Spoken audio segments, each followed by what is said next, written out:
পটুয়াখালীর কুয়াকাটা সমুদ্র সৈকতে কয়েকদিন ধরে হাজার হাজার মৃত জেলিফিশ ভেসে আসছে। লেম্বুরবন, মাঝিবাড়ি, গঙ্গামতি ও ঝাউবাগান এলাকায় এসব জেলিফিশ কখনো জোয়ারের পানিতে ভেসে আসে, আবার কখনো বালিতে আটকে নিথর হয়ে থাকে। স্থানীয় জেলেরা জানান, জালে জেলিফিশ আটকে যাওয়ায় মাছ ধরা প্রায় অসম্ভব হয়ে গেছে।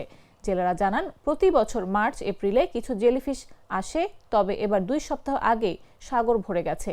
পটুয়াখালী বিজ্ঞান ও প্রযুক্তি বিশ্ববিদ্যালয়ের অধ্যাপক ডক্টর রাজীব সরকার জানান, কচ্ছপ ও অন্যান্য জেলিফিশ ভোজী প্রাণীর সংখ্যা কমে যাওয়ায় জেলিফিশের বিস্তার নিয়ন্ত্রণে থাকছে না। পাশাপাশি পানির তাপমাত্রা বৃদ্ধি, অক্সিজেনের ঘাটতি ও দূষণও এর বৃদ্ধিতে প্রভাব ফেলছে।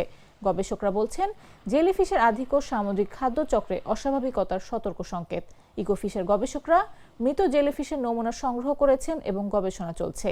স্থানীয় জেলেরা সরকারের কাছে কার্যকর নজরদারি ও সহায়তা বৃদ্ধির জোর দাবি জানিয়েছেন।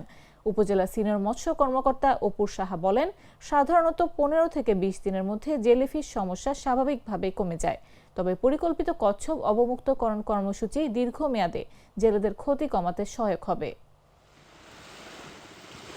জলবায়ু পরিবর্তনের কারণে এই জেলিফিশগুলো আসে। এটা জেলেদের জালে যখন বাঁধা হয়, আঞ্চলিক ভাষায় জেলেরা এটাকে নোনা ফিশ বলা হয়। কারণ নোনা ফিশ বলে এইভাবে বলা হয়, কারণ জেলেদের জালে এভাবে বাঁধা হয় যাতে জেলেরা আসলে জাল তুলে আনতে পারে না, কারণ এত বেশি ভারী, এত বেশি ওয়েট। এই জেলিফিশটা মানুষের শরীরে লাগলে অ্যালার্জি জাতীয় সমস্যাগুলো দেখা দেয়, কারণ এটার ভিতরে একটা লালার মতো আছে। এটার ভিতরে অনেক সময় পেটে মাছগুলো দেখা যায়, এটা মাছগুলো খায়, সেই মাছগুলো স্পর্শ থাকে। মৎস্য অধিদপ্তর বা বন ও পরিবেশ অধিদপ্তর থেকে প্রতি বছর যে কচ্ছপ অবমুক্তকরণ কর্মসূচিটা পালন করি, প্রতি বছর যদি কিছু কচ্ছপ আমরা সমুদ্রে অবমুক্তকরণ করি, তাহলে দেখা যাবে এটা থেকে আমরা পরিত্রাণ পেতে পারি।